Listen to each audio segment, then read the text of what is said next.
Okay guys, I'm going to try to give you a quick overview of how to adjust the idle speed on a 12 valve Cummins. And it's one of those things that's kind of tricky to show with a camera because you can't actually really see what you're doing while you're even doing the adjustment. You kind of have to do it by feel, but do my best to show you where it's at.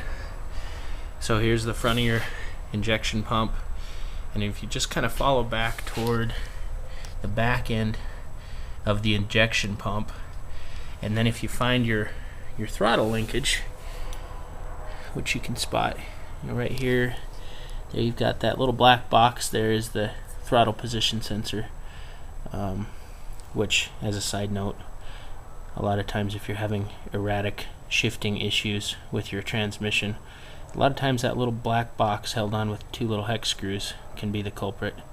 That can be changed out in a matter of just a couple minutes. But anyway, that's a little sidetrack. So that's right on the throttle linkage, and then if you take and follow that throttle linkage back, there you can see the throttle rod. If you follow that back, there is a arm back there. I'm going to try to show it to you with the camera, if I can stick the camera down in there.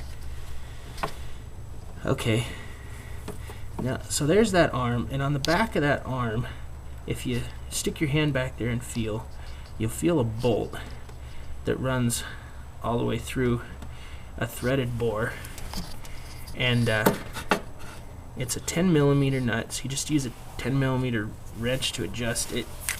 You'll have to, if you reach under, kind of, you can see how I'm reaching under the master cylinder here to get to it.